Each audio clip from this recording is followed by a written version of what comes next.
Stitcher, Podbean. So go and have a look and listen to that. Let's dive right into some words from this story. If you have the close reading guide, you will have access to the words as well as some other resources to help you. All right. Here we go. So we have three words: incorruptible, devious, and rapturous. Our first word is incorruptible. And I'm going to scooch over to here and you can see it on your screen. And it looks like it's just taking a minute to share. Let me stop sharing and I'll reshare. All right, let's try this again.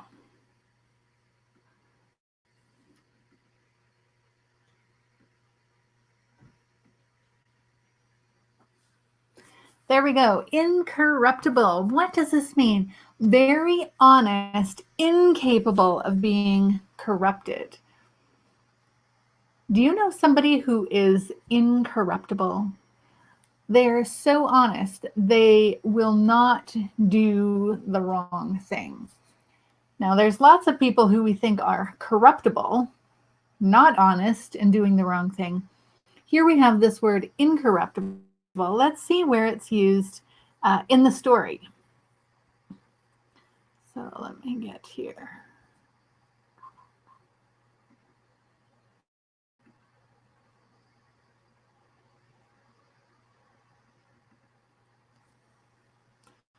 Here we go. Here's an excerpt from Lady or the Tiger where this word is used. This vast amphitheater with its encircling galleries, its mysterious vaults, and its unseen passages was an agent of poetic justice, in which crime was punished or virtue rewarded by the decrees of an impartial and incorruptible chance. Impartial and incorruptible chance. I'm hoping that that's refreshing on your screen. Let's share that again so you can see that. There we go. So in this instance, we have the king who has this system of justice. And they're saying that this system of justice is impartial. It doesn't matter who it is. And this idea foreshadows what might happen later on in the story when indeed this justice is used when dealing with the situation with the king's daughter. And it's incorruptible. So when we looked at that word, let's go back. Here we go. Incorruptible, very honest, incapable of being corrupted. So very honest. So he's saying that this system of justice is very honest. It is impartial and very honest. And in the story, we'll see that. He uses this system of justice even for his own daughter. So in that way, he was incorruptible. Here's a way we can use this word in our writing, in our daily life, and you can mix and match. So we could say, he was trusted, respected, and completely incorruptible. So those three words belong together: trusted, respected, incorruptible. So we wouldn't say he was untrustworthy and disrespected and completely incorruptible, because those would not match. So here it matches because incorruptible builds on the previous two things. You could say she was trusted, respected, completely incorruptible. You could just shorten it. He was incorruptible. Lots of different ways that you can use it.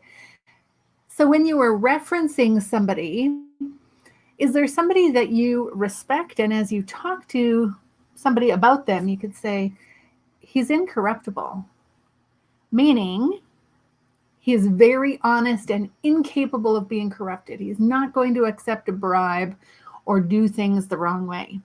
All right, let's move on to our next word, devious. Here we have this word, devious. Let's get our screen going there. Willing to lie and trick people in order to get what is wanted. So this is completely opposite of that incorruptible, where incorruptible was incapable of being dishonest, essentially.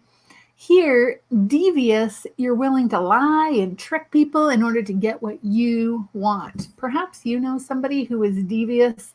Maybe you've been hurt by somebody's deviousness. They've lied and tricked their way into getting what they want. Not a very nice thing. And here's how Frank Stockton uses it in his story. The more we reflect upon this question, so this is at the very end of the story, and the lady has made her choice, and the author, Frank Stockton, has not told us what came out of the door. Was it the lady or the tiger? So here he's speaking to the reader. The more we reflect upon this question, the harder it is to answer. It involves a study of the human heart, which leads us through devious mazes of passion, out of which it is difficult to find our way. So when we look at this word devious, willing to lie and trick people, how does that relate to these mazes of passion? So it's saying that passion is willing to lie and trick you. It's not a dependable emotion. That makes sense. If you've ever felt passionately about something, whether you passionately loved something or passionately hated something, that feeling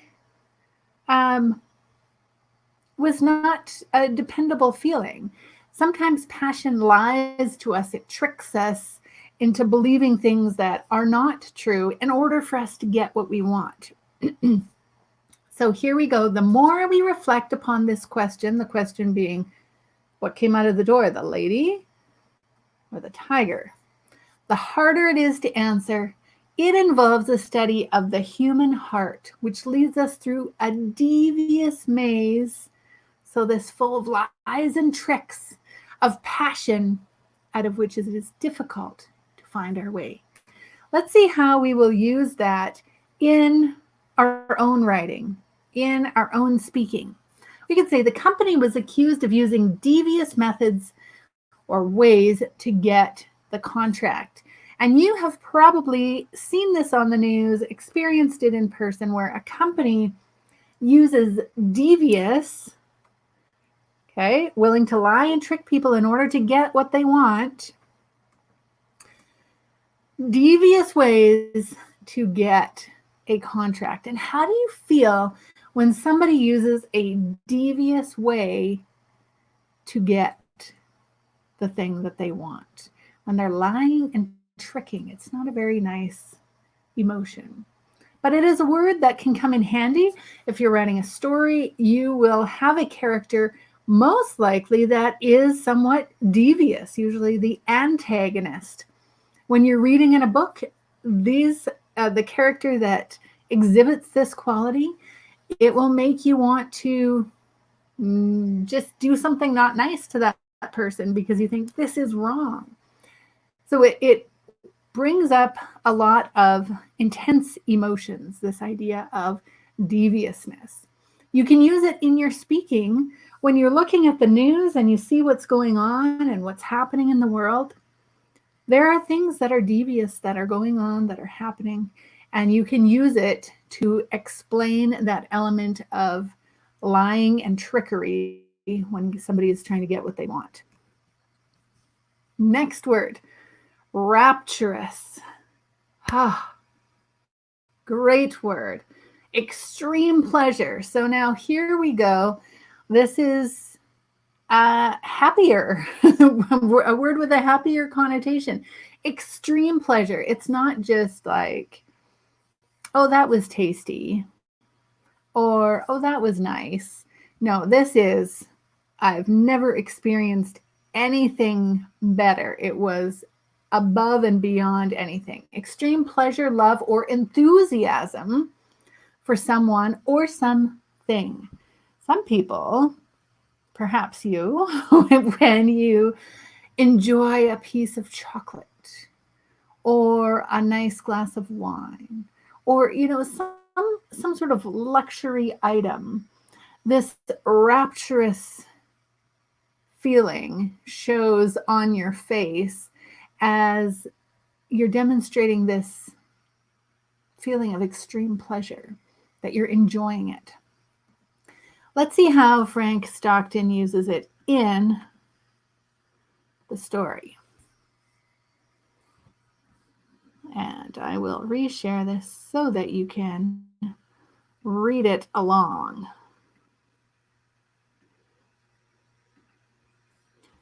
All right. But how much oftener? Okay, so here, excuse me, this part, the lady is deciding, do I send him to the tiger or do I send him to the other lady? And remember, she knew who this lady was. She knew who this lady was. So what was she going to do? But how much oftener had she seen him at the other door? So she's envisioning, does he go to the tiger and he gets eaten? And she's like, oh, I'm not sure about that.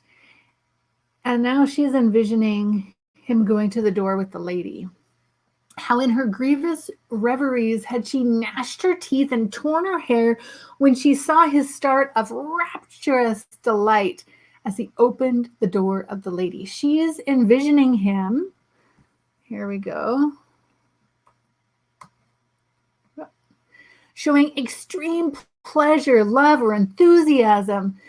Well, can you imagine? There are the options, the tiger and being ripped apart, or the lady. I think he would be rapturous. Extreme pleasure, love, enthusiasm, a new lease on life. But the lady is imagining, oh, my lover is going to be in the arms of another woman. I don't know if I like this. In fact, she didn't like this. She's showing herself here, gnashing her teeth and tearing out her hair when she is envisioning his start of rapturous delight as he opened the door of the lady. How can we use this word in our own reading, writing, and speaking?